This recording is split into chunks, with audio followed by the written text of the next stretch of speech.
कैसा लग रहा है? अच्छा लग रहा है। बेबी घर पे भी खाता है कभी। देखो तो इस पे लिखा है mission Bhagirathi.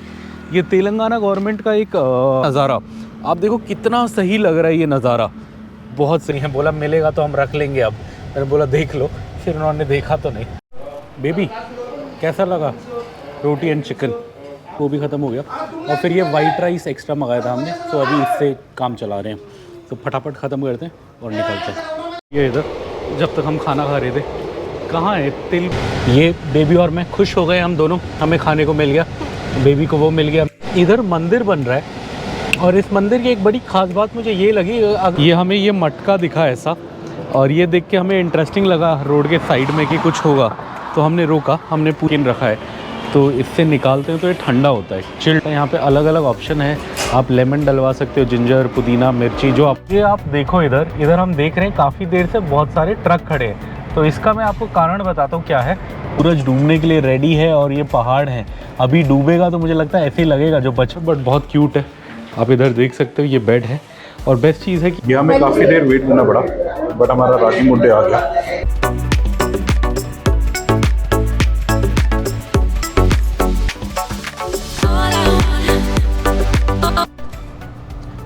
Good morning everyone. एक और वीकेंड आ गया और हम घर से निकल चुके हैं। आज ज़्यादा लंबा नहीं जा रहे, बस 550 किलोमीटर के आसपास जा रहे हैं, जो हमारे लिए ज़्यादा नहीं है बट ऑलमोस्ट 9 घंटे का रास्ता है। आज हम जा रहे हैं नंदी हिल्स, जो बैंगलोर से थोड़ा पहले एक जगह है, काफ़ी सुंदर जगह है। वहाँ मॉर्निंग व्यू बड़ा अच्छा आता है। पहले बहुत पहले एक बार हम गए थे 2019 में, कोविड से पहले, लेकिन तब हम वीडियो नहीं बनाते थे।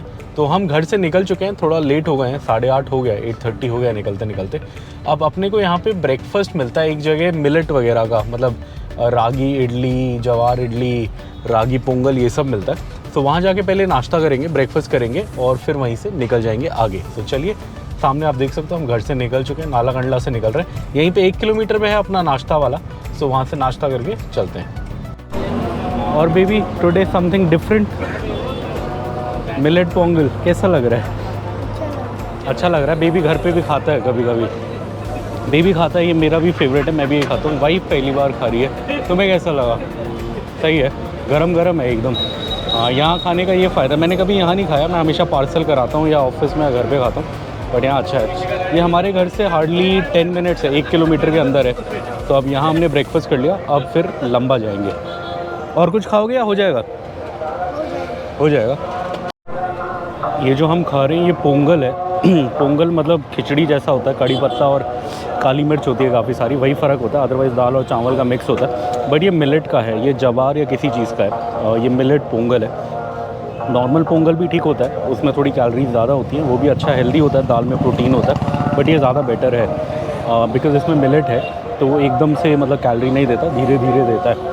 तो काफ़ी अच्छी चीज़ है। वैसे भी इंडिया में मिलेट्स को बहुत प्रमोट कर रहे हैं, हर जगह आप देख सकते हो मिलेट्स का वो लगा होता है। तो हमारे घर से पास ही में ही है, तो हम खा रहे हैं, अब खा के फटाफट निकलेंगे। ये यहाँ ऐसा सेटअप है, झोपड़ी जैसा बनाया है इसको, अपने यहाँ तो झोपड़ी ही बोलते हैं, यहाँ पता नहीं क्या बोलते हैं। और यहाँ पे पीछे तालाब है, बट अभी इसमें पानी नहीं है, सूखा हुआ है। बारिश में यहाँ पूरा पानी भरा होता है, तो बारिश में तो यहाँ बैठ के खाने में और मज़ा आएगा, गर्मी भी नहीं होगी। अभी थोड़ी गर्मी है, पानी है नहीं। अब मेरा तो हो गया, बेबी ख़त्म करता है फिर चलते हैं। घर से आ गए हैं लगभग 50 किलोमीटर, पूरा ORR हमने क्रॉस कर लिया है, और ORR क्रॉस करके भी आई थिंक 10-15 किलोमीटर आगे आ गए हैं। 30-35 किलोमीटर पे ORR क्रॉस हो जाता है। और नाश्ते का बताते हैं आपको, हमने 3 पोंगल खाए जो हमने दिखाए थे आपको, मिलेट वाले, मतलब ये चावल वाला नहीं था, मिलेट वाला था। 150 रुपीज़ था अपना टोटल, 50 रुपये प्लेट है पोंगल। पार्सल कराओ तो 55 का होता है, बिकॉज़ वो डब्बे में देते हैं, डब्बे का 5 रुपये लेते हैं। वहीं खाओ तो 50 का होता है, हमने वहीं खाया, बहुत सही था। अब पेट अच्छे से भर गया। अब सीधा अपना जो प्लान है वो क्या है कि या तो कुरनूल के पास जाके लंच करेंगे, अगर कुरनूल नहीं हुआ तो एक नेल्लई होटल आता है, जो हमने पिछले कुर्ग वाले सीरीज़ में आपको दिखाया होगा, वहाँ पे भी खाना ठीक मिलता है और आइसक्रीम मिलती है अच्छी, तो या तो वहाँ लंच करेंगे। तो इन दोनों में से जहाँ होगा वो करेंगे। आते हुए अपना प्लान है कि आते हुए इस बार वहाँ करेंगे कृतुंगा, वहाँ बहुत सही खाना होता है। पिछली बार कुर्ग से आते हुए थोड़ा ऐसे ही हो गया था, हम कर नहीं पाए थे, लंच लेट हो गया था। इस बार एकदम लंच के डॉट टाइम पे हम वहाँ पहुँचेंगे, तो उम्मीद है कि करेंगे। तो चलिए, एक्साइटिंग जर्नी होने वाली है, बने रहिए। आज सुबह का पहला टोल प्लाज़ा आ गया है, और इधर भी पुलिस वाले हैं, बट ये आई थिंक इसको रोक रहे हैं गाड़ी को, अपने को नहीं। हमें रोका? नहीं, उनको जाओ बोला, उसको बोला, पीछे वाले को। चलिए हम तो निकल गए। हमारे पीछे एक कमर्शियल व्हीकल है, उसको रोकने के लिए वो कर रहे थे। हम तो निकल गए। ये झड़चेरला एक्सप्रेसवे प्राइवेट लिमिटेड है। अब यहाँ से बस 20 किलोमीटर में झड़चेरला आ जाएगा। तो चलिए चलते हैं। 78 किलोमीटर्स पे बीपी का पंप आता है, बीपी घर। यहाँ अच्छा डीजल मिल जाएगा, आप भरा सकते हैं। यहाँ लिखा हुआ है company owned, company operated retail outlet. COCO pump है ये काफ़ी सही होता है। बट अपने पास आज डीजल फुल है, बिकॉज़ मैंने एक दिन ऑफिस जाते हुए भरा लिया था। और बैंगलोर में सस्ता है और आराम से बैंगलोर तक हम पहुँच जाएंगे, तो हम तो बैंगलोर में भराएंगे। बट अगर आप इस रास्ते से आ रहे हो, आप यहाँ भरा सकते हो। और ये निकल रहे हैं, अभी हम तेलंगाना में ही हैं। अभी हम घर से जस्ट 80 किलोमीटर्स आए हैं। अभी भी 210 पे बॉर्डर आता है, सो 80 अगर हटा दे तो अभी भी ऑलमोस्ट 130 किलोमीटर्स अपना बॉर्डर रह गया है। सो चलिए चलते हैं, तेलंगाना को क्रॉस करते हैं। ये हम अपने घर से ऑलमोस्ट 90 किलोमीटर्स आ गए और सामने पहाड़ देखो। पहाड़ ये कैसा है, मतलब सीधा ऊपर गया है, फिर ऐसे लगा कि किसी ने आधा पहाड़ काट दिया हो बीच से, बस आधा छोड़ दिया हो नीचे का, ऐसा लग रहा है। एकदम पहाड़ के बेस पे है ये शहर झड़चेरला। यहाँ कोई 12वीं सदी का कोई मंदिर है। एक बार मैंने गूगल किया था यहाँ आते हुए, तो उसने बताया था। तब से मैंने सोचा है कि कभी विज़िट करेंगे। बट ऐसे ही होता है कि हम यहाँ कभी वैसे आते नहीं है। अगर आते हैं तो लंबी ट्रिप में आते हैं तो मिस हो जाता है। यहाँ एक बार बिरयानी भी बड़ी सही खाई थी मैंने। मेरा एक्चुअली पुरानी गाड़ी का मैकेनिक इधर पे था, वैगनार का। तो मैं वैगनार में कुछ भी मेजर इशू होता तो इधर लाता था। तो तब एक दो बार जब उस पर काम हो रहा था, क्लच चेंज हो रही थी, क्लच चेंज होने में 3-4 घंटे लगते हैं, तब मैंने और मेरे भाई ने बैठ के बिरयानी खाई थी यहीं एक ढाबे पे। तो चलिए झड़चेरला पार हो गया। अब रह गए हैं 450 किलोमीटर्स। 90 किलोमीटर्स हम अपने घर से आ चुके हैं। अभी 450 रह जाएगा इसके बाद। शाम को 5:30 बजे के आसपास पहुँचेंगे कह रहे हैं ये, और अभी सुबह के हो रहे हैं 10:30। अब अगला मेजर टारगेट यही है कि एक बार आंध्र प्रदेश लग जाएगा तो वहाँ पे एक जगह आती है जहाँ अच्छी चाय और आइसक्रीम वगैरह मिलती है, तो वहाँ छोटा ब्रेक लेंगे या वहाँ लंच करेंगे, देखते हैं। शहर से गुजर रहे हैं, अभी पीछे बोर्ड देगा। इसका नाम बड़ा इंटरेस्टिंग है, भूतपुर। ये है भूतपुर म्यूनसिपैलिटी। इस रास्ते से मैं कम से कम 50 बार निकला हूँ, बट ये मैंने कभी पहले बोर्ड नोटिस नहीं किया था। आज पहली बार मैंने नोटिस किया कि इस जगह को भूतपुर म्यूनसिपैलिटी बोलते हैं। पता नहीं भूतों का आतंक होता होगा यहाँ किसी ज़माने में शायद, इसलिए ऐसा है। तो छोटा सा ही, ज़्यादा बड़ा नहीं है, छोटी सी म्यूनसिपैलिटी है, बट ये भूतपूर्व है। और ये हमारे घर से 104 किलोमीटर है। 90 किलोमीटर पे अपना झड़चेरला आ जाता है, उससे और 15 किलोमीटर आगे। और सामने आप नज़ारे देख सकते हैं, एकदम मज़ेदार हल्के हल्के पहाड़। ट्रैफिक बहुत है आज इस रोड पे। इतना ट्रैफिक अपने को आदत नहीं इस रोड पे, बिकॉज़ हम या तो सुबह निकलते हैं या रात में निकलते हैं, दोनों टाइम ट्रैफिक नहीं होता। आज पहली बार दिन में पड़े हैं, मतलब सुबह के 10:30 बजे इस रोड पे पड़े हैं, तो बहुत ट्रैफिक मिल रहा है। चलिए निकलते हैं। पहाड़ अति सुंदर, बहुत सही लग रहे हैं। इनको देख के मन कर रहा है कि इन पे चढ़ने की कोशिश की जाए। और हमारे बेटे को तो वैसे भी रॉक क्लाइंबिंग का बड़ा शौक है, ऐसे पहाड़ चढ़ने का। और सामने बड़ा इंटरेस्टिंग पहाड़ था, अभी पेड़ों से छुप गया वो वाला, वो चढ़ने में मज़ा आता है ऐसा लग रहा है। चलिए यहाँ आम के बगीचे हैं उस साइड, देखो कितना सही है ना। ऐसे ही एक बगीचा हमारा होता, उसके बीच छोटा सा घर होता, एक स्विमिंग पूल होता, महीने में थोड़े पैसे आ जाते कहीं से खर्चा चलाने के लिए। तो बस इतनी ही इच्छा है मन की, इससे ज़्यादा है नहीं। चलिए चलते हैं। ये मैं इधर रोड के साइड में रुका था, मुझे 2 चीज़ें बड़ी इंटरेस्टिंग लगी यहाँ पे, तो मैंने कहा आपको दिखाऊं। एक तो है पहले ये पानी का पंप, अगर आप इस पे देखो तो इस पे लिखा है मिशन भागीरथी। ये तेलंगाना गवर्नमेंट का एक प्रोग्राम है जिसमें गांव-गांव पानी पहुंचाया जाता है पीने का। भागीरथी अगर आप लोगों को नहीं पता, सो गंगा बहुत सारी नदियों के संगम के बाद बनती है। उसमें जो सबसे बड़ी नदी है वो भागीरथी है। भागीरथ वो राजा थे जिन्होंने जाके वरदान मांगा था और वो गंगा जी को धरती पे लाए थे, इसलिए मिशन भागीरथी, मतलब गंगा के नाम पे। इवन तो साउथ में गंगा नहीं बहती। और दूसरा ये नज़ारा आप देखो कितना सही लग रहा है, ये नज़ारा बहुत सही। हल्के हल्के पहाड़ हैं, अंदर गांव में एक छोटी सी कच्ची रोड जा रही है, गाड़ियां भी जाती हैं यहाँ, ऐसा लग रहा है गाड़ियों के ट्रैक्स हैं, वो लग रहा है वहाँ वो गांव बड़ा सही होगा करके। और इस साइड भी नज़ारे अच्छे, इस साइड देखो आप, इस साइड कैसे पहाड़ है पूरे। तो ये नज़ारे अच्छे लगे। और ये मिशन भागीरथी का ये दिखा, तो मैं कहा आपको बताएं, कभी गंगा देखने का सौभाग्य मिलेगा तो तब अच्छे से वो कहानी बताएंगे आपको भागीरथ वाली। बट अभी तो यही बस बोर्ड दिखा, गंगा जी तो नहीं दिखी। साउथ में नहीं बहती गंगा जी। चलिए अपनी गाड़ी वहाँ है, वहाँ चलते हैं।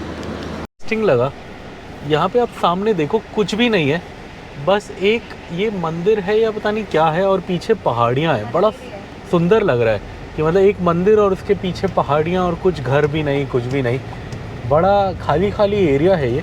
ऐसा अब आपको यूपी बिहार साइड तो नहीं दिखेगा, वहाँ पॉपुलेशन बहुत है। इस साइड थोड़े कई ऐसे जगह दिख जाते हैं। बड़ा इंटरेस्टिंग लगा मुझे।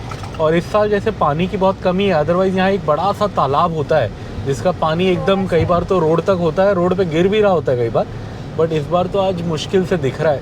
मतलब पता ही नहीं लग रहा कि इसके पीछे तालाब है, बट एक छोटा सा तालाब है। चलिए, रोड काफ़ी सुंदर है। गर्मी बहुत है, 39 डिग्री बता रहा है। और ये है वो पानी का ओवरफ्लो जो मैं बता रहा था ना कि ये तालाब आता है, जब ये तालाब फुल होता है तो यहाँ से पानी गिरता है। ये ओवरफ्लो है तालाब का, बट अभी तो आपको दूर तक पानी नहीं दिखेगा। ओवरफ्लो तो मतलब सोचा ही नहीं जा सकता, बट दूर तक पानी नहीं दिख रहा है, ऐसा हाल है। इस साल पानी की कमी है, क्या करें, ऐसे ही है। चलिए चलते हैं। एक और टोल प्लाज़ा आ गया है, और नॉर्मली तेलंगाना में टोल प्लाज़ा पे नाम का बोर्ड लगा होता है, बट इस पे नहीं लगा, तो समझ नहीं आ रहा कहाँ है। बट हमारे घर से हम 125 किलोमीटर आ चुके हैं, झड़चिल्ला विरला सब पार कर चुके हैं। चलिए देखते हैं। सर, फूड पिरामिड आ गया। यहाँ पे नाश्ता बहुत अच्छा मिलता है, लंच भी अच्छा मिलता होगा, मील्स वगैरह। लंच हमने कभी खाया नहीं है, नाश्ता एक बार हमने खाया है। और बेस्ट चीज़ है इसके वॉशरूम बहुत साफ़ होते हैं, एकदम साफ़, मतलब आप आराम से यूज़ कर सकते हो, कोई दिक्कत नहीं होगी। मैंने 1-2 बार रोका है। आज तो हम डे टाइम पे ही निकल रहे हैं, बट कई बार सुबह सुबह आते में जाते में कई 1-2 बार हमने रोका। एक बार नाश्ता किया था, नाश्ता भी अच्छा था, टेस्टी था। बट मेन तो वॉशरूम्स एकदम साफ़ होते हैं। यहाँ इलेक्ट्रिकल चार्जर भी है, अगर आप वो वाली गाड़ी लेके आ रहे हो, इलेक्ट्रिक गाड़ी, सॉरी। चलिए चलते हैं। देख सकते हो अब अगला बड़ा शहर है कुरनूल 79, बैंगलोर 430, कन्याकुमारी 1113 किलोमीटर। सो अभी भी काफ़ी है। बैंगलोर, हमें पूरा बैंगलोर नहीं जाना, हमें उससे थोड़ा पहले जाना है। सो अपना तो 395 है टोटल। और अब बड़ा शहर कुरनूल, उसके बाद अनंतपुर भी एक बड़ा शहर आता है, इस बोर्ड में था नहीं। सो आपको अनंतपुर भी दिखाएंगे और वहीं कहीं हम लंच भी करेंगे। कृष्णा नदी क्रॉस कर रहे हैं, और ये आपको देख के नदी लग ही नहीं रहा होगा बिकॉज पानी दिख नहीं रहा, बट आप यकीन मानो जब हम यहाँ बारिश में आते हैं तो पूरा भरा होता है। वो बीच में वो जो है वो आधा दिखता नहीं है, पानी में डूबा होता है। बट अभी तो नदी कोई कोने में बह रही है, अपने को दिख भी नहीं रही, बस थोड़ा सा पानी दिख रहा है। और वो भी इस कोने में है शायद, जहाँ पुल ख़त्म हो रहा है उस कोने में शायद, बट किला है उसके बीच में, वो जो है वहाँ किला जैसा बाउंड्री बनाया हुआ है, ज़माने में मराठाओं ने या निज़ामों ने बनाया होगा। पानी देखो अब बिल्कुल दिख ही नहीं रहा, कहीं से लग नहीं रही है कृष्णा नदी। कृष्णा नदी का अभी आपको मतलब बताते हैं, पहले आपको दिखा देते हैं। ये कृष्णा नदी है, बट क्या करें, अभी गर्मी बहुत है, पानी इस साल बारिश हुई नहीं है तो है नहीं। चलिए अब आप तो ये कृष्णा नदी गई। अब ये कृष्णा नदी क्या होती है, बहुत बड़ी होती है टाइम पे। आज गलत टाइम है दिखाने के लिए गर्मी है, पीक, इस साल बारिश नहीं हुई तो है नहीं पानी। बट कृष्णा जी को कृष्णा जी क्यों बोलते हैं, बहुत इंटरेस्टिंग है। मैंने बहुत ढूंढने की कोशिश करी थी, इसका कारण मुझे समझ नहीं आया था। बट जो मुझे लास्ट में जाके थोड़ा मतलब समझ आया कि कृष्णा का मतलब क्या होता है। कृष्णा का मतलब होता है काला और गहरा। तो मुझे लगता था कि कभी कृष्णा जी इधर आए होंगे, उन्होंने नदी वदी छुई होगी तो उससे नाम पड़ा होगा, बट वो नहीं है। एक्चुअली कृष्णा जी का मतलब कृष्णा का मतलब काला और गहरा, और कृष्ण जी जो थे वो काले थे और वो भगवान थे, तो ज्ञान की गहराई तो उसमें उनमें अंतहीन थी इसीलिए उनको कृष्णा बोला जाता है। और इस नदी का नाम भी इसीलिए कृष्णा है बिकॉज़ ये बहुत मतलब बड़ी और गहरी टाइप की होती है। और एक और कहानी है इस पे कृष्णा जी की, वो थोड़ी लंबी है, तो वो आगे कहीं चल रहे होंगे तो बताएंगे। वो भी बड़ी इंटरेस्टिंग है, वो ब्रह्मा जी से रिलेटेड है। तो चलिए अभी तो आगे हम जा रहे हैं, कृष्णा पार कर ली, अब लगभग 30-40 किलोमीटर में बॉर्डर आ जाएगा, फिर हम आंध्र प्रदेश एंटर करेंगे। ये हम आंध्र प्रदेश और तेलंगाना के बॉर्डर के पास आ गए। इसका पहला संकेत दिख गया है, जैसे आप सामने देख सकते हो, ये RTO का चेक पोस्ट आ गया है। बट ये आंध्र प्रदेश वालों का नहीं है, तेलंगाना वालों का है। तेलंगाना वाले एग्ज़िट दे रहे हैं और इसके थोड़ा आगे फिर आंध्र प्रदेश वालों की एंट्री आएगी। बट ये आ गया, इसका मतलब अब बॉर्डर ज़्यादा दूर नहीं है, यहाँ से आई थिंक 10-11 किलोमीटर में बॉर्डर आ जाएगा। और जैसे कि आप देख सकते हो, गाड़ियों को साइड से बोला जाओ और ट्रक यहाँ हो गए खड़े। तो ये सामने ही है शायद इनका RTA का ऑफिस। तो चलिए चलते हैं चेक पोस्ट।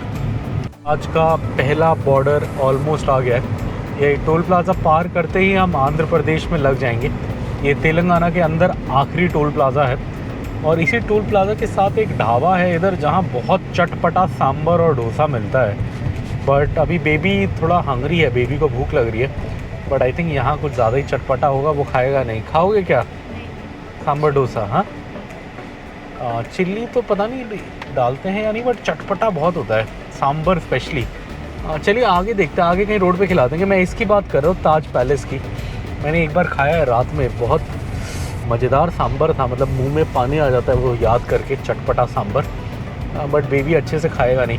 थोड़ा कुरनूल से आगे जाके इसको कुछ खिलाते हैं। कुरनूल आंध्रा है तो उधर खाना ठीक होगा। उत्तर प्रदेश की एंट्री आ गई और इधर कई बार रोक लेते हैं दारू वगैरह के लिए चेक करने के लिए। अभी पीछे आपने देखा, अपने को इलेक्शन चेकिंग के लिए रोका था, वहाँ तो कैश पूछ रहे थे, कैश है क्या? हमने बोला नहीं है, बिल्कुल नहीं है। बोला मिलेगा तो हम रख लेंगे। अब मैंने बोला देख लो, फिर उन्होंने देखा तो नहीं बट पूछा। ये पुलिस चेक पोस्ट है, मेजरली दारू के लिए है। ये इलेक्शन वाला नहीं है, ये बॉर्डर है। हमेशा ही यहाँ पे होते हैं पुलिस वाले और नॉर्मली वही लिकर के लिए कभी कभार गाड़ी रोक लेते हैं, आज नहीं रोकी। चलिए चलते हैं। पार कर रहे हैं और उधर आपको वो पोल दिख रहा होगा, उसमें हमेशा झंडा लहराता है। अभी नीचे है, एकदम नीचे है, आप लोगों को दिखेगा नहीं कैमरे में, बट आई थिंक शायद ऊपर चढ़ाएंगे या कुछ है। बड़ा अच्छा लगता था, यहाँ से निकलते हुए झंडा दिखता था, बड़ा सही लगता था, बट अभी नहीं है। ये है कुरनूल शहर और ये आंध्र प्रदेश के बड़े शहरों में से है। जैसे अगर देखा जाए तो जब यहाँ पे 3 कैपिटल बनने का प्लान था आंध्र प्रदेश में, तो कुरनूल में हाई कोर्ट बनना था। तो प्लान ऐसा था कि लेजिस्लेटिव कैपिटल, मतलब जहाँ ये सारे एमएलए होते हैं, वो होना था अमरावती, विजयवाड़ा के पास। वो एडमिनिस्ट्रेटिव कैपिटल, मतलब जहाँ सारे आईएएस आईपीएस ऑफिसर होते हैं, वो होना था विशाखापट्टनम, वाइजैग। और ये जो शहर है कुरनूल, इसे बनना था जुडिशल कैपिटल बोले तो हाई कोर्ट इधर बनना था। तो ये प्लान था जब 3 कैपिटल का था। इसका लॉजिक ये था कि ये तीनों अलग अलग रीजन है, तो इससे पूरे आंध्र प्रदेश में डेवलपमेंट होगी। और किसी इधर बहुत जगह के बोर्ड हैं। गुट्टी 92 हम क्रॉस करेंगे, अनंतपुर 144 हम क्रॉस करेंगे, धर्मावरम हम नहीं जाएंगे, बैंगलोर 351 उसके पास जाएंगे, मैसूर 486, मदुरई 786 और कन्याकुमारी 1035। सो हम बैंगलोर से थोड़ा पहले ही रुक जाएंगे। हमारा अब बस रह गया है 314 किलोमीटर हमारा डेस्टिनेशन। टाइम बता रहा है लगभग 5 घंटे लगेंगे। दिन के 12:30 बज गए, सो लंच का टाइम हो गया। हमने सोचा था थोड़ा आगे पहुंच के लंच करेंगे, बट अब 12:30 हो गया है। बेबी भी बोल रहा है कि भूखा है, तो अब देखते हैं। अब जहाँ पे भी थोड़ा ढंग का मील्स का बोर्ड दिखता है तो वहाँ जाके खा लेते हैं। देख सकते हो ये जो टोल रोड वाला बोर्ड है लेफ़्ट का, ये जा रहा है तिरुपति की ओर, तिरुपति कड़प्पा, और अपने को जाना है सीधा बैंगलोर की ओर। अभी हमने थोड़ा गाड़ी साइड में लगा लिया, तो वो हमारे कैमरे का बैटरी ख़त्म था इसलिए। बट अगर कभी तिरुपति जाएंगे तो इधर जाएंगे। मैं एक बार गया हूँ इस रोड से, बट मैं तिरुपति नहीं गया, पौंडीचेरी गया था। पौंडीचेरी जाने के लिए भी रास्ता यही है, थोड़ा तिरुपति के पास से फिर रास्ता अलग हो जाता है। और ये हम निकल गए बैंगलोर की ओर। चलिए, इस बार प्लान है गर्मी की छुट्टी में अगर थोड़ा सीन सेट होता है तो चेन्नई और पौंडीचेरी घूमने का, बट गारंटी नहीं है, बट मन तो है, देखते हैं। यहाँ कम से कम 200-250 भेड़ होंगी, इन्हें चरा रहे हैं। और इतनी गर्मी है, बाहर 43 डिग्री बता रहा है हमारा गाड़ी टेम्परेचर। इसमें ये बेचारे चर रहे हैं, क्या ही चर रहे होंगे, पानी भी कहीं आसपास नहीं दिख रहा। चलिए, और ये आगे किसी ने आम का बगीचा बनाया है नया, कुछ सालों में खूब आम देगा ये, ऐसे लग रहा है। अभी 5-7 साल पहले लगाए हैं, नए नए पेड़ हैं, ज़्यादा पुराने नहीं हैं। बड़ा सही है, हम भी लगाएंगे कभी। सामने धूल कैसे उड़ रही है, बवंडर बन गया है और उसकी वजह से धूल उड़ रही है। गर्म हवा ऊपर जा रही है, बिकॉज हवा गर्म हो जाती है तो ऊपर खींचती है, मतलब वो ऊपर जाती है, उसी की वजह से। इसी से आप गर्मी इमेजिन कर सकते हो, 43 डिग्री को। अब हम आंध्र प्रदेश आ गए तो थोड़ा ट्रैफिक भी कम हो गया है, मतलब कुरनूल पार करने के बाद। कुरनूल आने तक तो काफ़ी ट्रैफिक था, बट अब सही, अब रोड भी खाली खाली है, नज़ारे भी मज़ेदार हैं। ये हम अनंतपुर की साइड जा रहे हैं। भूख लग रही है तेज़। अभी मैंने पूछा, एक पीछे पंजाबी ढाबा था, तो उनसे मैंने जाके पूछा, हमें वो पंजाबी माँ की दाल बहुत पसंद है, उड़द चने की दाल, माँ चने की दाल। सो वो हमने पूछा, बट उन्होंने बोला वो वाली है नहीं, मूंग चने की दाल है। तो उसमें तो मुझे ज़्यादा मन किया नहीं, तो फिर मैंने पूछा नहीं आगे। पिछली बार भी जब हम आ रहे थे कुर्ग से, तब भी यही हुआ था। एक दूसरे ढाबे पे रुके थे हम, वो भी पंजाबी ढाबा था। वहाँ पे भी हमने वही पूछा था कि उड़द चने की दाल है क्या, तो उसने बोला था वो नहीं है, मूंग चने की है। तो पता नहीं इधर शायद उतनी चलती ना हो। वो मिलती तो खा लेते, वो हमें पसंद है, पंजाबी दाल और तंदूर की रोटियाँ। अब वो नहीं मिल रहा तो फिर कहीं पे आगे राइस और मील ही ढूंढेंगे, साउथ इंडिया वाला सांबर चावल या चिकन चावल ऐसे ही कुछ। तो चलिए चलते हैं आगे। और ये हम जा रहे हैं अनंतपुर की ओर और हम खाना ढूंढ रहे हैं। और खाना मैं क्या ढूंढ रहा हूँ, कोई छोटा सा ढाबा या कोई फूड ट्रक वाला हो जो चिकन राइस या सांबर राइस बेचे तो उससे खा लेंगे। अब मेरा फंडा क्या है कि यहाँ घूमते फिरते जब हमने कई बार रेस्टोरेंट में भी खाना खाया है तो हमें कुछ बहुत ज़्यादा मज़ेदार मिला नहीं है। तो मेरा लॉजिक ये होता है यार, रेस्टोरेंट जाऊँगा तो 800-1000 रुपये का खर्चा आएगा ही आएगा, तो काहे को जाना। रोड पे जो मिलता है वो अच्छा ही मिलता है, ताज़ा मिले तो गरम गरम, और वो 200-250 में खाना हो जाता है। और वो टेस्ट भी रीजनल होता है। अब रेस्टोरेंट में क्या होता है, टेस्ट भी वो रीजनल नहीं होगा, बिकॉज़ रेस्टोरेंट में वो सबके हिसाब से थोड़ा नॉर्मल टाइप खाना बनाएंगे। नॉर्थ इंडियन लोग हैं वो महा बर्बाद होगा, साउथ इंडियन लोग हैं वो भी बर्बाद होगा, बहुत अच्छा नहीं होगा। एक्सेप्ट अगर आप कोई बहुत पॉपुलर या फेमस जगह जाओ, वहाँ अलग चीज़ है, बट ऐसा होता है। इसलिए मैं वैसी कोई छोटी मोटी जगह ढूंढ रहा हूँ। बट ये लॉजिक हमेशा नहीं होता। जैसे अगर मान लीजिए मैं कोई ऐसी जगह जाता हूँ जहाँ मुझे पता है कि रेस्टोरेंट काफ़ी अच्छा है, तो मैं फिर वहाँ खाऊँगा। जैसे जबलपुर में हम रुके थे एक जगह, पसरीचा रिजॉर्ट्स, वहाँ पे एक काकेदा ढाबा का फ्रेंचाइजी है और उसकी दाल बहुत अच्छी है, बहुत अच्छी। मतलब वो 950 बिल आया था हमारा, बट वो 950 मैंने बहुत खुश होके दिए थे, इतना अच्छा खाना था, बिकॉज इतनी अच्छी दाल, नान, मज़ेदार। तो हमारा क्या फंडा, अगर हमें पता है कहीं अच्छा है, जैसे अगर आपने हमारी कुर्क की सीरीज़ देखी होगी तो हम सुबह सुबह नाश्ता करने वहाँ गए थे नल्ली वाले के पास, और वहाँ हमने 700-800 रुपये का खाया था। जो हाँ, नॉर्मली हमारा नाश्ता 100-150 का होता है, बट उस दिन हमने खुशी खुशी वो दिया, बिकॉज़ वो बहुत फेमस है और वो बहुत अच्छे से बनाता है उस चीज़ को। तो अपना ये लॉजिक होता है। तो यहाँ कोई बहुत फेमस है, इस रास्ते पे अपने को रेस्टोरेंट पता नहीं है, तो हम कोई छोटी मोटी जगह ही ढूंढेंगे और खाएंगे। सामने आप देख सकते हो ऐसी रोड है, तो इसी पे हम ढूंढ रहे हैं, साइड में कुछ मिल जाए। ये रेलवे स्टेशन है, इसी के साइड में मिल जाता तो सही था। चलिए ढूंढते हैं। ये हम कुछ नया ट्राई कर रहे हैं। आज हम इधर रुके हैं खाने के लिए। तो मैं बताता हूँ हम रुके कैसे। हुआ क्या, हम सीधा जा रहे थे और अपने को ये बोर्ड दिखा जिसमें बिरयानी भी दिखी, रोटी भी दिखी और पनीर भी दिखा और चिकन करी भी दिखा, और यहाँ पे दिखा ये लकड़ियों का ढेर। तो इससे अपने को समझ आया यहाँ लकड़ी पे खाना बनता है और ये सब बनता है। तो इसीलिए हम यहाँ रुक गए। ढाबा बहुत छोटा सा है, कुछ खास नहीं है, ये आप देख सकते हो। बट ये सब देखा और हमें लगा कि काफ़ी सही होगा खाने के लिए, इसलिए हम रुक गए। अभी हमने खाने का ऑर्डर दिया है। ये है ढाबा, श्री लक्ष्मी वेंकटेश्वरा ढाबा। और ये साउथ इंडिया में होता है कि भगवानों के नाम पे ढाबा होता है, बट नॉनवेज मिल जाता है, कोई दिक्कत नहीं होती। बल्कि मैंने तो बहुत जगह ये भी देखा है कि जैसे आप ढाबा एंटर करोगे वहाँ बड़े से गणेश जी होते हैं ढाबे या रेस्टोरेंट में, बट उधर नॉनवेज मिलता है, जो नॉर्थ में नहीं है। नॉर्थ में अगर भगवान का नाम होता है या बोर्ड होता है तो जनरली आपको नहीं मिलता।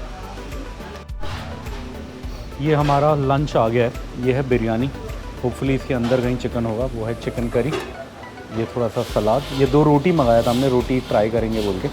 उसके साथ थोड़ा सा करी दिया है खाने के लिए। बेबी के लिए चिकन निकाल रहे हैं हम, पहले बेबी को देते हैं फिर हम खाते हैं। बेबी कैसा लगा रोटी एंड चिकन? हाँ हाँ हाँ या ना? सही लगा। थोड़ा सा चिली है बट खाने में तो ठीक है, इतना नहीं है। और ये हमारा लंच ऑलमोस्ट होने वाला है। जो हमने बिरयानी ली थी उसके अंदर एक अंडा भी था, तो ये मैं लास्ट में खाऊंगा बिकॉज़ मिर्ची लगती है, तो अगर सूखा अंडा खाओ तो मिर्ची थोड़ा कम करता है।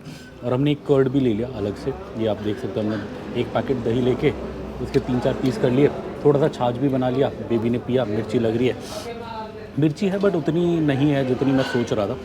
ये हमारा चिकन है। ये बिरयानी आप देख सकते हो ख़त्म हो गया। 3 रोटी आई थी वो भी ख़त्म हो गया, और फिर ये वाइट राइस एक्स्ट्रा मंगाया था हमने, तो अभी इससे काम चला रहे हैं। तो फटाफट ख़त्म करते हैं और निकलते हैं। ये इधर जब तक हम खाना खा रहे थे, कहाँ है, तेलुगु में लिखा है तो अपने को समझ नहीं आया। SC south central railway. ये हमारा लंच हो गया। टोटल बिल आया 465, इधर खाया हमने। अभी आपको बिल का डिटेल भी दे देंगे। अभी पहले यहाँ से निकालते हैं, बहुत गर्मी है, थोड़ा गाड़ी में बैठते हैं AC पे। बाहर 43 डिग्री है, गाड़ी में AC में बैठ के आपको बिलिंग का बताते हैं। और ये हमने खाना खा लिया। आपको 465 का बिल का हिसाब बता देता हूँ। 170 का चिकन करी, 170 का चिकन बिरयानी, 3 रोटियाँ ली, 10 रुपये की रोटी, 30 रुपये, 45 रुपये का दही लिया, मतलब वो एक पैकेट ½ लीटर ले लिया था हमने, और 50 रुपये की रोटियाँ हो गई। सॉरी 50 रुपये का हाफ राइस हो गया जो हमने लिया था। तो टोटल आ गया ये 465। अब इसमें क्या है कि बाकी सब ठीक है, बट इसने 20-30 रुपये ज़्यादा लिए हैं। अब मैं बताता हूँ कैसे। जब मैंने इसे चिकन करी पूछा तो उसने 150 बोला था, चिकन बिरयानी भी 150 बोला था। तो अभी खाने के बाद जब 170 लिखा तो मैंने बोला यार 150 बोला था। वो कह रहा अब बिना एग के मैंने बोला अच्छा ठीक है, बिरयानी में चल एग डाल दिया, चल 20 रुपये एक्स्ट्रा ले लिए, ठीक है। फिर मैंने बोला चिकन करी का क्यों, फिर 170, वो भी 150 बोला था। बोला कुछ स्पेशल डाला है। वो क्या स्पेशल डाला मुझे समझ नहीं आया, काजू डाला था, शायद काजू डालने का होगा 20 रुपये। बट ठीक है चलो, फिर भी इतना महंगा नहीं है। 465 में हमारा हो गया। वैसे साउथ में ऐसा होता नहीं है, जितना बोलते हैं उतना ही होता है। 10 रुपये कभी कभार अंडा एक्स्ट्रा डालते हैं तो होता है, बट यहाँ पे 20 रुपये का डिफरेंस मैंने देखा तो मैंने पूछा। बट फिर भी ठीक है, ऐसा कोई वो खास है नहीं। ये सामने आप देख सकते हो। अब हम जा रहे हैं अनंतपुर की साइड। अब यहाँ आगे ना एक गन्ने का जूस वाला आता है जो एकदम ठंडा गन्ने का जूस बेचता है। तो अब खाना तो अपना सेट हो गया रात तक के लिए, बट अब हम पीते पाते जाएंगे। मतलब पीते पाते बोले तो हमारा वाला पीना, जो गन्ने का जूस है, दही, छाछ, आइसक्रीम, ये सब खाते पीते हम जाएंगे। तो चलिए चलते हैं। ये हमें इधर अमूल मिल गया, अमूल की आइसक्रीम मिल गई तो हमने ले ली। गर्मी बहुत है, जैसे मैंने बताया 43 डिग्रीज़ है। ये हमें एक्चुअली गाड़ी से थोड़ा आगे जाने के बाद दिखा तो हम उल्टा आए। एक इधर बीपी का पेट्रोल पंप है, इसी के साथ में अमूल का स्टोर है, लस्सी वस्सी भी है। ये बीपी का पंप है इधर, इसी के साइड में ये अमूल का स्टोर है छोटा सा। तो हमने यहाँ से ख़रीदा। और यहाँ बाकी चीज़ें भी हैं, कोक वोक भी है, बट वो तो हमने लिया नहीं। एक एक आइसक्रीम ले ली। मैंने अपने लिए चोकोबार ली, बेबी के लिए कप लिया। अब हम निकल रहे हैं। डीज़ल हमने भराना नहीं है, डीज़ल फुल है अपनी गाड़ी में। ये बेबी और मैं खुश हो गए हम दोनों, हमें खाने को मिल गया। बेबी को वो मिल गया, मेरे को ये मिल गया। अब जब तक ये ख़त्म होगा तब तक शायद नेल्लई होटल आ जाएगा, फिर वहाँ पे गुड़ वाली आइसक्रीम खाएंगे। और उससे पहले शायद शुगर केन जूस वाला भी आ जाएगा, तो वहाँ शुगर केन जूस पियेंगे। तो मस्त पीते पाते खाते पीते ठंडी चीज़ें गर्मी को बीट करते हुए जाएंगे। इससे हम बीमार भी नहीं पड़ेंगे, मज़ा भी आएगा। चलिए। इधर मंदिर बन रहा है और इस मंदिर की एक बड़ी ख़ास बात मुझे ये लगी, अगर आप इसका आर्किटेक्चर और डिज़ाइन देखो तो ये नॉर्थ के मंदिरों जैसे है। जैसे आपको दिल्ली, पंजाब साइड, मतलब हरियाणा साइड जो मंदिर देखेंगे वैसा है। दक्षिण भारत का थोड़ा आर्किटेक्चर अलग सा होता है, बट ये थोड़ा अलग सा दिखा। अभी बन रहा है, बना नहीं है, तो मैंने कहा आपको दिखाऊं। और ये हम धोने गांव से 2 किलोमीटर पास में आ चुके हैं। जैसे मैंने पिछली बार बोला था, किसी को धोना है तो आप यहाँ पे लाके धोएं मज़े से। ये है धोने गांव। चलिए, हम अनंतपुर के पास आ रहे हैं। ये झोपड़ियाँ दिखेंगी आपको छोटी छोटी, और इनकी खासियत है ये आम के बगीचे के बाहर होती हैं। जैसे आप उस साइड देखो तो आम के बगीचे हैं और इनके बाहर ये झोपड़ियाँ होती हैं। इनका लॉजिक ये है कि अंदर से आम तोड़ के लाके यहीं पे फ्रेश बेचते हैं। अभी जैसे इस पे वाले ठेले पे होंगे शायद थोड़े आम, कोई लग रहा है कि है। हाँ, इस पे देखो आप, इस पे आम है, बट ये आम अभी मीठे नहीं होंगे इसलिए हम ले नहीं रहे, बट आम है। हाँ, बगीचा है, बगीचे के। ये तेलंगाना और इधर मैंने बहुत देखा है साउथ इंडिया में कि बगीचे के बाहर ही ठेला लगा के बैठ जाते हैं और वहीं बेचते हैं। मुझे लगता था बगीचे के बाहर तो सस्ता होगा, बट सस्ता नहीं होता, मार्केट से महंगा होता है। आपको मार्केट में सस्ता मिल जाएगा, यहाँ महंगा मिलेगा, बट इंसान फिर भी ख़रीद लेता है।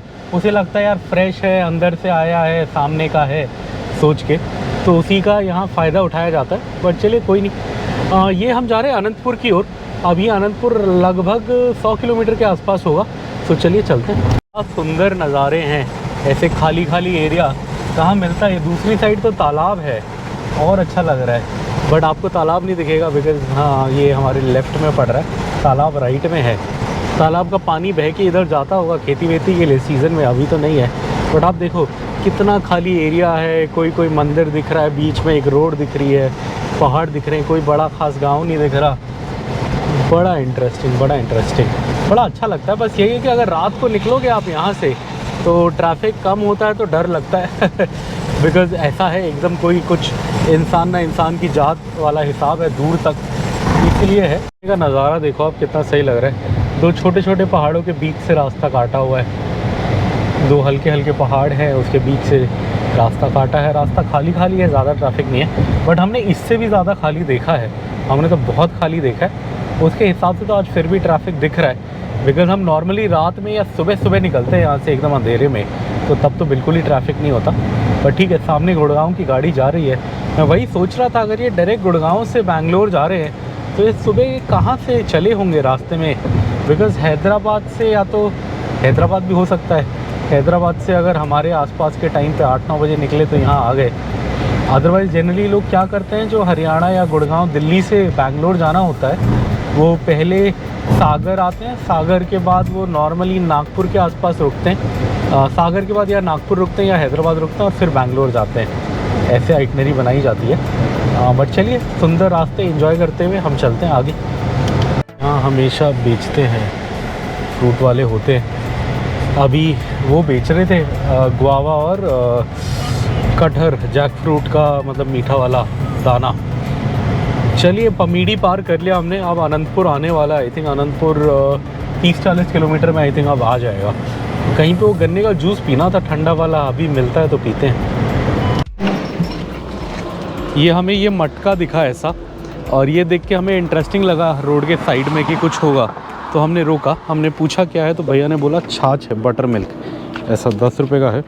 तो यही ट्राई करते हैं। 2 ग्लास बोला मैंने, ये वाइफ को देता हूँ, दूसरा मैं पीता हूँ। ये लो, बटर मिल्क है, छाछ छाछ, खट्टा शायद होगा। ये छाछ है, हमने इधर से लिया, ये पिया, और हमने यहाँ पेटीएम का स्कैनर है, स्कैन किया उसको और 20 रुपये ट्रांसफ़र करे। तो उसने कुछ एंड में मैसेज बोला यूरोवाई, तो मेरे को समझ आया कि यूरोवाई मतलब 20 रुपये, यूरोवाई कुछ बोला उसने, तो मैं समझ गया। सो आज मैंने तेलुगु में सीखा कि 20 रुपये को बोलते हैं यूरोवाई, बिकॉज ऑफ पेटीएम। चलिए, ये ख़त्म करते हैं। काफ़ी सही है, ज़्यादा खट्टा नहीं है, थोड़ा हल्का ठंडा है, ठंडा भी एकदम बर्फ़ वाला ठंडा नहीं है, ठीक है। तो ये पी के निकलते हैं। और ये छाछ में अच्छा क्या है कि इसमें कड़ी पत्ता और धनिया और ये सब डाला है अंदर, तो काफ़ी सही फ्लेवर आ रहा है। वैसे इससे भी अच्छी छाछ पी थी हमने गुजरात में, आई थिंक वो 20 रुपये की थी, वो एकदम प्योर थी, ऐसे लग रही थी जैसे गाँव में बनती हो। मतलब एक गांव का वो टेस्ट होता है, मैं आपको समझा नहीं सकता वो टेस्ट क्या होता है, बट देसी दही का एक अलग टेस्ट होता है, और ये जो हम शहर में दही खाते हैं इसका अलग होता है। देसी दही में एक हल्का सा एक अलग सा खट्टापन होता है, जो मैं मतलब शब्दों में बयान नहीं कर सकता, जिसे आदत है उसे पता है। तो जो हमने काठियावाड़ मतलब गुजरात में जो हमने पी थी सोमनाथ द्वारका में, उस छाछ में वो टेस्ट था। इसमें ऑब्वियसली वो नहीं है, ये पैकेट के दूध की ही बनी है लग रहा है, बट हाँ वो वाला और भी अच्छा था, और वो एकदम प्लेन था। इधर साउथ में प्लेन मिलता नहीं है, मसाला ही मिलता है, तो यही पीते हैं। लगभग 5.5 घंटे गाड़ी चलते हो गया, 1 घंटा हमने ब्रेक लिया होगा। लगभग 6.5 घंटे की ड्राइविंग के बाद हम लोग आ गए हैं अनंतपुर शहर, और ये है अनंतपुर शहर की शुरुआत। अभी लगभग 15-20 मिनट लगेगा अपने को ये शहर काटने के बाद, और इससे आगे जाने के 15 लगभग 20-25 किलोमीटर में किया फैक्ट्री आएगी, और उसी के बीच में एक नल्ले करके वो आएगा, और एक गन्ने का जूस वाला भी इधर ही आएगा। अब दोनों चीज़ें एक साथ तो नहीं करेंगे, या तो आइसक्रीम खाने रोकेंगे या गन्ने के जूस के लिए रोकेंगे। चलिए देखते हैं कहाँ रोकते हैं। बट ये अनंतपुर है, अनंतपुर शहर आंध्र प्रदेश के बड़े शहरों में से एक, रायलसीमा के हिस्से में आता है। मतलब आंध्र प्रदेश में 2 बड़े हिस्से हैं, रायलसीमा और सीमांध्रा। सीमांध्रा में जैसे विजयवाड़ा, वाइजैग, समुंदर के आसपास के पानी भरे इलाके हैं, और रायलसीमा सूखा हुआ ये एरिया है जहाँ बारिश ज़्यादा नहीं होती, पानी ज़्यादा नहीं होती। यहाँ का खाना पीना बहुत मिर्चीला होता है, वही पानी की कमी के कारण। तो चलिए अनंतपुर का बड़ा शहर पार करते हैं। हमने आप देख सकते हो ये नेल्लई टिफ़िन आ गया। इनका हलवा बड़ा सही होता है, मेरा बड़ा मन कर रहा है हलवा लेने का।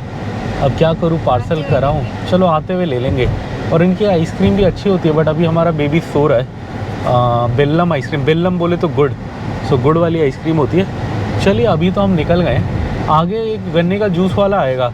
तो अभी क्या हुआ, मेरे दिमाग में डाउट था कि जूस पिया जाए या आइसक्रीम खाई जाए। आइसक्रीम हमने पहले अमूल की खा ली, तो मैंने सोचा गन्ने का जूस पी लेते हैं। वो भी लगभग 10-15 किलोमीटर में वो दुकान आ जाएगी, और वो दुकान क्या है, मशीन से जूस निकालते हैं और फ्रिज में गन्ने को रखते हैं, तो गन्ना एकदम ठंडा होता है, और उसी फ्रिज वाले गन्ने को जब रस निकालते हैं उसका पीस के, तो बिना बर्फ़ भी बहुत अच्छा ठंडा रस निकलता है। तो वो पीने का मन है मेरा, तो इसलिए मैंने ये छोड़ दिया। आते में यहाँ पक्का रुकेंगे, और यहाँ से वो भी ले जाएंगे, हलवा भी ले जाएंगे खाने के लिए रास्ते में। चलिए अभी चलते हैं आगे जूस वाले की ओर। रास्ते एज़ यूजुअल सुंदर नज़ारे हैं, ज़्यादा ट्रैफिक नहीं है, हल्का फुल्का है, मिडल ऑफ नोवेयर ये रोड बनी हुई है, तो मस्त जा रहे हैं हम। देख सकते हो पेनुकोंडा सीधा, बेंगलुरु सीधा, चिकबालापुर सीधा। सो हमें चिकबालापुर के पास ही जाना है, जो हमारा होम स्टे है, और डिस्टेंस भी हम काफ़ी कवर कर चुके हैं। अब बस 130 किलोमीटर और 2 घंटे का रास्ता रह गया।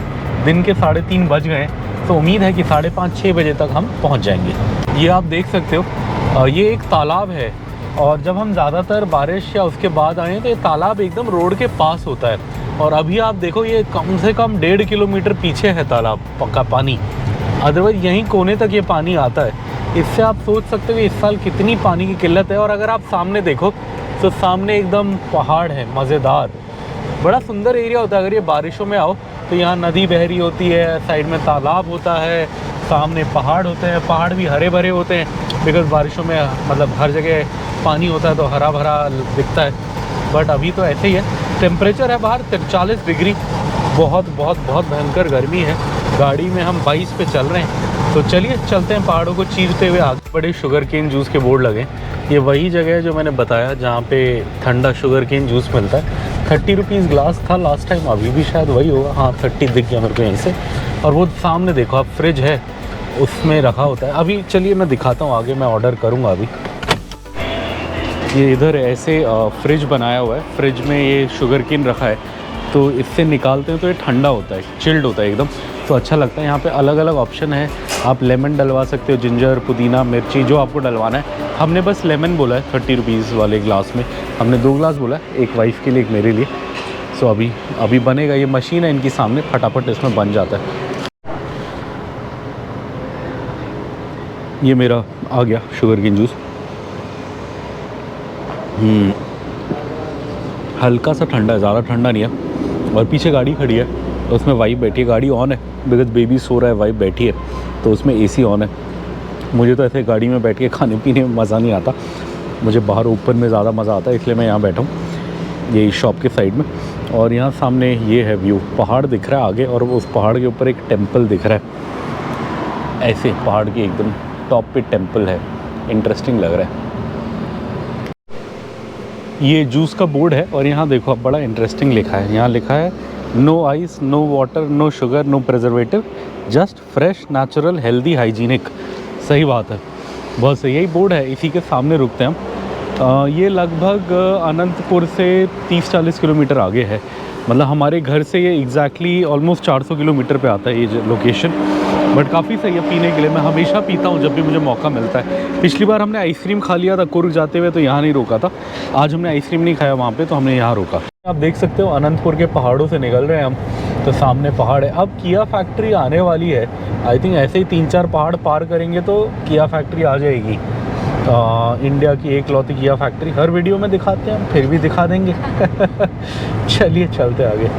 ये आप देखो इधर हम देख रहे हैं काफ़ी देर से बहुत सारे ट्रक खड़े हैं। तो इसका मैं आपको कारण बताता हूँ क्या है।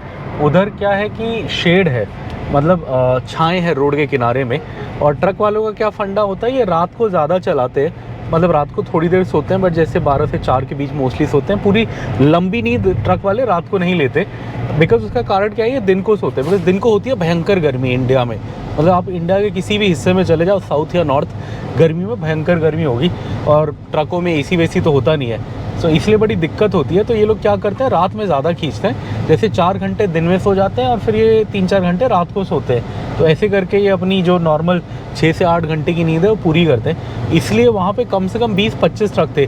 बिकॉज ये सामने आप रोड देखो, इस रोड पे कहीं छाँव नहीं है, बस वहाँ उस एक छोटे से लगभग आधे किलोमीटर के एरिया में छाँव है। बिकॉज वहाँ पे नारियल के पेड़ एकदम रोड के साथ लगे हुए हैं, मतलब उनका पूरा नारियल के पेड़ों का बड़ा चौड़ा खेत है। यहाँ से अपने को किया फैक्ट्री भी एकदम दिखने लग गई है कि ये रोड घूम के वहीं जाएगी, अपने को राइट हैंड के कोने पे दिख रही है। सो चलिए अब किया फैक्ट्री जाके आपको दिखाएंगे। थोड़ा ये ट्रक देखा तो मैंने कहा आपको बताऊं कि मतलब उनकी ज़िंदगी भी हार्श होती है, बेचारे अभी सो रहे हैं, फिर रात को चलाएंगे, फिर थोड़ी देर सोएंगे। किया इंडिया दिख रहा होगा आपको उस कोने में, वो छोटा सा एक बोर्ड है और यहाँ पे मेन किया का बोर्ड, मतलब फैक्ट्री तो ये है, उसी के वहाँ से शुरू हो जाती है। जैसे मैंने पहले बताया है, पूरे इंडिया की एकलौती किया की फैक्ट्री है।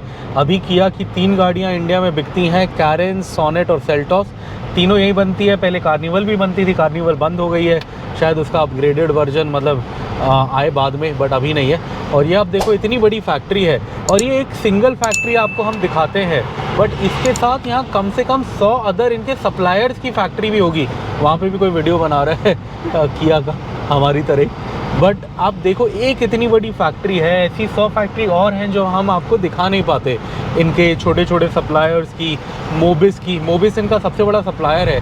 जैसे यहाँ किया ख़त्म होगा आपको मोबिस का बोर्ड दिख जाएगा, बिकॉज़ ये मोबिस इनका सबसे बड़ा सप्लायर है, बोथ हुंडई और किया दोनों का। इसलिए अगर आप कभी भी इनके प्रोडक्ट्स खरीदोगे किया Hyundai के ब्रांडेड, तो वो ज़्यादातर मोबिस ने बनाए होते हैं। अगर मतलब आप पैकेजिंग देखोगे तो उसमें अंदर कहीं ना कहीं मोबिस पक्का लिखा होगा।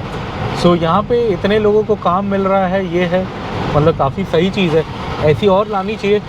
यहाँ 3 शिफ्टों में काम होता है, इतनी गाड़ियाँ बनती हैं हर महीने, लगभग आई थिंक 15-20 हज़ार गाड़ियाँ बनाता है किया। अभी जितना मुझे पता है ये इंडिया का first, second, third, fourth, I think चौथे या 5वें नंबर पे है बिगेस्ट कार मेकर में। सबसे बड़ा मारुति सुजुकी है, फिर Hyundai है, फिर टाटा है। आई थिंक टाटा के बाद चौथे नंबर पे अभी किया ही चल रहा है, और कोई इतना नहीं चलता। और मानने वाली बात है, इनको आए हुए इंडिया में 5-7 साल ही हुए हैं, बट इन्होंने काफ़ी अच्छी मार्केट कवर कर ली है। सो और वो इनका स्टॉक यार्ड है यहाँ पीछे, वहाँ कम से कम 200-500 गाड़ी तो मुझे दिख रही है खड़ी, रेडी निकलने के लिए। सो चलिए, ये पार हो गया, अब चलते हैं आगे।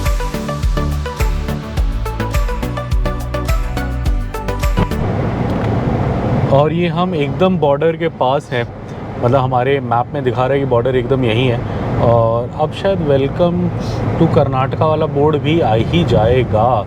अभी वैसे हम आंध्र प्रदेश में ही हैं, but as per hour map लगभग 100-150 मीटर में इधर बॉर्डर है, और उधर बोर्ड दिखने लग गया है। वो बोर्ड से जस्ट पहले बॉर्डर होता है। हाँ, दूसरा बोर्ड भी दिखने लग गया है। तो चलिए, अब हम फाइनली आज के आखिरी बॉर्डर कर्नाटका एंटर कर रहे हैं, और आपको यहाँ दिखाते हैं। यहाँ देखिए, पहले तो लिखा है थैंक यू आंध्र प्रदेश, तो ये आंध्र प्रदेश ने थैंक यू बोल दिया, और यहाँ आ गया welcome to Karnataka. I think ये वाला मिस हो गया क्या? नहीं, ये देखिए, इसमें लिखा है वेलकम टू कर्नाटका NHAI, और यहाँ पे कन्नड़ में लिखा है, ये भी वही लिखा होगा वेलकम टू कर्नाटका ही। और सामने बोर्ड भी आ गया। बैंगलोर यहाँ से 95 है, सेलम 304, मदुरई 638, कन्याकुमारी 863। अपने को जो जगह जाना है वो बस 62 किलोमीटर्स रह गया नंदी हिल्स के पास, और 1 घंटे का रास्ता रह गया। शाम के 4:30 बज रहे हैं, 5:30 बजे तक शायद हम होंगे अपनी डेस्टिनेशन पे। रोड एज़ यूजुअल मज़ेदार है, ज़्यादा ट्रैफिक नहीं है, हम ही चल रहे हैं। काफ़ी पेड़ पौधे हैं रोड के दोनों साइड, बारिश होती तो और हरा भरा होता, बट फिर भी अच्छा लग रहा है। और ये आज के आखिरी बॉर्डर हम आ गए हैं। आखिरी बॉर्डर बोले तो कर्नाटका एंट्री, यहाँ दिखा नहीं रहा, बट बॉर्डर यहीं है जितना मुझे याद है। बागपल्ली पे ही बॉर्डर होता है, और ये बागपल्ली का चेक पोस्ट आ गया, पीछे आ गया ना। हाँ, पीछे, राइट, वेलकम टू कर्नाटका वहीं पे आ गया। बट ये पुलिस चेक पोस्ट है भाई, ये इसके पास आती है, क्या बोलते हैं, टोल प्लाजा के पास। और आज यहाँ कम है पुलिस वाले, कई बार तो 10-15 होते हैं, एक को रोकते हैं। ये देखो आप, ये इलेक्शन का चेक पोस्ट है, वहाँ रोक लिया उस गाड़ी को। अब उसमें ये लोग अपनी लिस्ट में एक ही को रोका, अभी कम लोग हैं। हमें सुबह जहाँ तेलंगाना में रोका था, वहाँ सारी गाड़ियाँ रोक रहे थे, बिकॉज़ वहाँ ज़्यादा थे, वहाँ 10-15 पुलिस वाले थे। और ये बागपल्ली टोल प्लाज़ा है। चलिए, ये पार करते हैं, अब फिर देखते हैं, कुछ चाय वाय पियेंगे, कुछ खाएंगे, देखते हैं। सामने का सुंदर रास्ता, इसी से जा रहे हैं हम। अब बस थोड़ा सा रह गया, अब ज़्यादा नहीं रह गया, अब ऑलमोस्ट 45 मिनट्स का रह गया डिस्टेंस 48 किलोमीटर रह गया, टाइम 45 मिनट्स रह गया।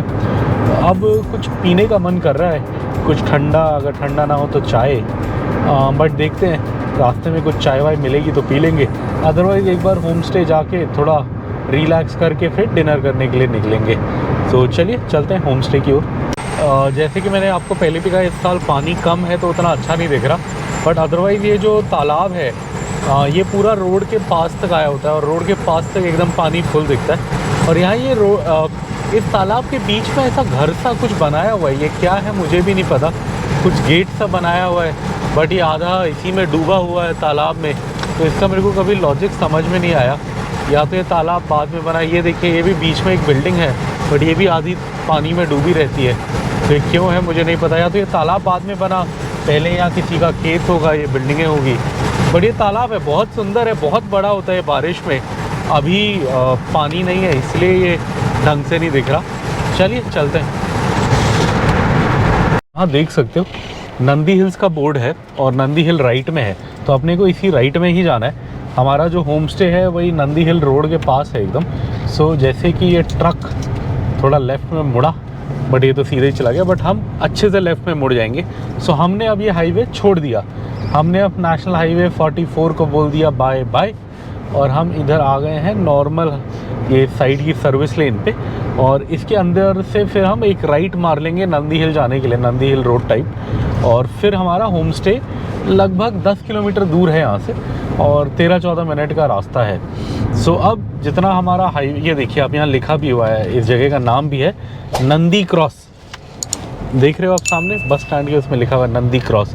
ये इसलिए बिकॉज ये नंदी हिल जाने के रास्ते पे है और हम ले रहे हैं राइट नंदी हिल की ओर। सो इससे ये समझ आया कि कल अपने को नंदी हिल जाना तो बड़ा आसान होगा क्योंकि वो पास होगा, बट जो हमें ईशा योगा जाना है वो यहाँ से थोड़ा दूर होगा बिकॉज वो चिकबालापुर से भी आगे है। सो अपने को थोड़ा शायद कल हाईवे पकड़ना पड़ेगा।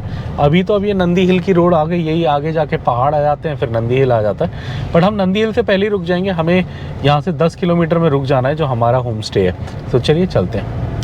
जब भी हम इधर नंदी हिल आते हैं तो ये रेलवे फाटक आता है, ये नंदी हिल रोड पे, और ये वो छोटी लाइन है शायद पहाड़ों की, या ब्रॉड गेज तो नहीं लग रहा, देखो ब्रॉड गेज है, छोटा है, छोटी लाइन है, नहीं ब्रॉड गेज है, मैं गलत था। हाँ इधर कोई छोटी लाइन है नहीं, मैंने पढ़ा नहीं है उसके बारे में, बट देख के दूर से ऐसे लगा कि शायद छोटी लाइन हो, बट ये प्रॉपर ब्रॉड गेज है।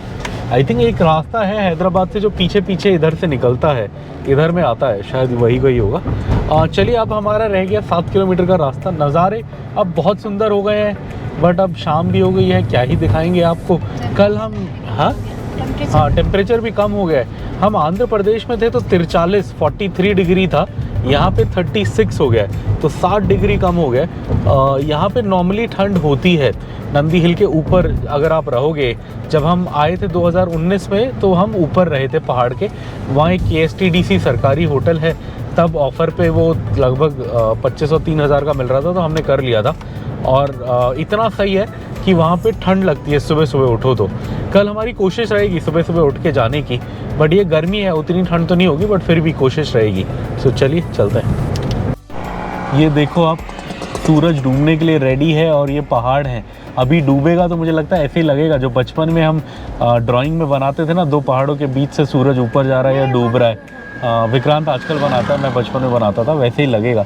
कितना सुंदर पहाड़ लग रहा है ये, वाह बहुत सही। बैंगलोर का ये बहुत अच्छा है, बैंगलोर के पास बहुत जगह हैं जहाँ आप वीकेंड पे जा सकते हो। ये थोड़ा हमारा हैदराबाद का घाटा है कि ज़्यादा कुछ है नहीं। ये हम हमारे होम स्टे आ गए, यही है, फ़ोटो से मैंने पहचान ली। और इसकी सबसे मतलब इंटरेस्टिंग पहचान क्या है कि इसके जस्ट पीछे पहाड़ है। तो मैंने जब मैं फ़ोटोज़ देख रहा था इस जगह की, वही देखा था। और आई थिंक हमारा शायद रूम नंबर 2 या ऐसे ही कुछ है, 002 करके कुछ आया था बुकिंग में। बट ये पीछे पहाड़ देखो आप, इधर सब हरा भरा है। यहाँ नहीं है, इस प्रॉपर्टी पे नहीं है, बट आसपास पूरे वो हैं, गार्डन वार्डन है। और यहीं पे वो हमें 900 मीटर आगे वो वाली प्रॉपर्टी दिखी जो मुझे बहुत पसंद है, जाने का मन है, मैरियट की मलबरी रिजॉर्ट करके कुछ, बहुत अच्छा है वो, मेरा बहुत मन है, बट थोड़ा महंगा है, तो थोड़ा जब पैसे होंगे तब जाएंगे। बट इधर ही है वो, बस 900 मीटर आगे, पास में है एकदम। चलिए अब यहाँ पे फ़ोन करते हैं उसको जिनका कांटेक्ट नंबर दिया था रूम खोलने के लिए। ऊपर मैं कमरा देख आया हूँ, कमरा काफ़ी सही है। 1 फ्लोर सीढ़ी चढ़ना है, बट कमरा काफ़ी सही है और हमें 1-2 दिन ही रुकना है, ज़्यादा हमारा सामान नहीं है तो कोई प्रॉब्लम हमें होगा नहीं। ऊपर जाके मैं दिखाता हूँ, जहाँ वाइफ खड़ी है वहाँ पे हमारा कमरा नंबर 2। कमरा काफ़ी अच्छा है, छोटा है बट बहुत सही है। सो ऊपर जाके मैं आपको दिखाता हूँ, साफ़ सुथरा है सब कुछ। तुम्हें क्या निकालना है? बैग? हाँ। जाओ निकाल लो, ये बैग निकालता फिर चलते हैं। ये है वो छोटी सी सीढ़ी जो मैं बता रहा था, इतना आपको ऊपर चलना पड़ेगा। इसलिए अगर आप इधर आ रहे हो तो ज़्यादा सामान ना लाओ, हल्का फुल्का 1-2 दिन के लिए तो कोई सामान होता नहीं है, बड़े प्यार से आप जा सकते हो। तो मैं भी ऊपर ले जा रहा हूँ और ऊपर जाके फिर कमरा दिखाता हूँ आपको। और ये है हमारा डोर और ये है हमारा कमरा, छोटा सा है बट बहुत क्यूट है। आप इधर देख सकते हो, ये बेड है और बेस्ट चीज़ है कि एक छोटा बेड है अलग से। सो बेबी या मैं, कोई हम में से एक इधर सो जाएगा। और उधर क्या है, उधर बड़ी सी खिड़की है और उसका व्यू बहुत अमेजिंग है। मतलब बेड भी देखो आप, अच्छे से बनाया हुआ है। और इधर जैसे ही आप सुबह उठो तो आपको ये व्यू दिखेगा पहाड़ का, बहुत सही, अच्छा लग रहा है। और गर्मी भी 5-6 डिग्री कम है। और यही बेड के सामने टीवी लगा है, चलता है या नहीं अभी नहीं पता, हमने चेक नहीं करा, बट टीवी है। गर्म पानी करने का वो है। आई थिंक यहाँ पानी का जुगाड़ नहीं है बिकॉज़ ये छोटा सा रूम है, तो ये इसमें किचन तो है नहीं, तो फ़िल्टर विल्टर तो नहीं होगा, पानी आप अपना लेके आओ। बट ये है। और इधर कबर्ड भी है, इधर हाथ वाथ धोने का वो भी है। और मतलब ये भी है, क्या बोलते हैं, शीशा भी है, ये वॉशरूम है, इसके अंदर लाइट, हाँ ये, और ये भी सही है, एकदम साफ़ सुथरा है। टावल भी ठीक ठाक लग रहा है। टावल हम भूल गए थे लाना, वैसे होम स्टे जाते हुए अपना टावल लेके चलना चाहिए, हम भूल गए थे। और गीज़र भी है, सब कुछ है। तो सही है सेटअप, अपने को काफ़ी सही लगा, बिकॉज हम छोटी फैमिली हैं तो हमारे लिए तो एकदम परफेक्ट लग रहा है ये। वो सामने दिख रहा है चंद्रू होटल, इसी को यहीं पे खाने के लिए आए हम। पहले ऐसे लाइट नहीं होता था, अभी लाइट है चंद्रू होटल करके, बकरा बना हुआ है उनके उसमें सिंबल में मटन स्पेशलिस्ट। ये हमारा खाना आ गया और यहाँ पे है ये है मटन करी, और उधर है करी और एग, और वो है चिकन वो वाला पुलाव। मैं खा लूँगा एग, मुझे अच्छा लगता है लाइट एग। और अभी हम वो भी मंगाएंगे, लिवर भी आएगा, घी रोस्ट, और फिर आएगा हमारा रागी मुद्दे लास्ट में। आज का सबसे इंटरेस्टिंग ये है, यह लिवर, मटन लिवर घी रोस्ट, मतलब घी में फ्राई करा है, बड़ा सही टेस्ट आ रहा है इसका। और सबसे ज़्यादा गर्म भी यही आया था, इसलिए शायद ये बड़ा मज़ेदार है। पुलाव भी अच्छा है, बट मटन पुलाव ज़्यादा अच्छा होता है इससे। ये आज हमने चिकन लिया बिकॉज मटन ख़त्म है। बेबी को मटन पसंद है। चिकन कैसा लगा? अच्छा लगा, हाँ उससे तो अब कुछ भी अच्छा लगेगा, बट पसंद से मटन पुलाव है यहाँ। ये हमें काफ़ी देर वेट करना पड़ा, बट हमारा रागी मुद्दे आ गया। और बेस्ट चीज़ है कि इसमें चावल मिक्स नहीं है, आप देखो प्योर रागी का है ये, अदरवाइज़ नॉर्मली थोड़ा चावल मिक्स होता है। काफ़ी सही है। अब ये खा लेंगे तो अपना हो जाएगा, आज का डन हो जाएगा, डन। और ये हमारा डिनर हो गया, सब चटाचट कर दिया हमने। और यहाँ ये अच्छा है कि लास्ट में ये देते हैं, क्या बोलते हैं इसको, रसम। एक गिलास मैं पी चुका हूँ, बट तब मैं वीडियो बनाना भूल गया और मुझे बहुत अच्छा लगा, तो मैं एक गिलास और पीऊँगा। हल्की सी मिर्च है, खटास है, ऐसा सूप है, बड़ा सही है, मज़ा आ गया। चलिए अभी ख़त्म करते हैं, बिलिंग कराते हैं, फिर चलते हैं। और ये आखिरकार अपना दिन आज का ख़त्म होता है। डिनर करके आ गए हम, अब बेबी हल्का फुल्का शावर ले रहा है, फिर सो जाएगा। और यहाँ अलग अलग बेड हैं, उस वो दो हैं, तो वहाँ बेबी और उसकी मम्मी सो सकते हैं, यहाँ मैं आराम से अपना अलग से सो सकता हूँ। सो मैं यहाँ अब कंफर्टेबल हो गया हूँ। आज हमने कवर किए थे 550 किलोमीटर। हैदराबाद से हम आए थे बैंगलोर, रास्ता हमने फॉलो किया था हैदराबाद, फिर हैदराबाद से जड़चेरला, जड़चेरला से कुरनूल जो बॉर्डर है, कुरनूल के बाद अनंतपुर जहाँ किया फैक्ट्री है, अनंतपुर के बाद यहाँ चिकबालापुर नंदी हिल्स के पास। सो चलिए 550 किलोमीटर कवर करे, और ड्राइविंग में लगभग 9-10 घंटा लगा था। और अभी हमने जस्ट डिनर किया, आपने देखा बहुत मज़ेदार डिनर था, बेबी ने खूब खाया, बेबी को एंजॉय हुआ, अब खुश है। पहले वो नखरे कर रहा था, अब वो खुश है। सो चलिए इस डे को एंड करते हैं। अब कल हम थोड़ा नंदी हिल घूमेंगे, थोड़ा ईशा योगा सेंटर है यहाँ पास में, नया खुला है बैंगलोर के मतलब पास, इधर चिकबालापुर में, तो वहाँ जाएंगे। और फिर हमें बैंगलोर में थोड़ा काम है, तो बैंगलोर शहर भी जाएंगे। सो कल आपको दिन भर वही दिखाएंगे, और फिर परसों तो अपने को वापस जाना ही है। सो सी यू टुमारो।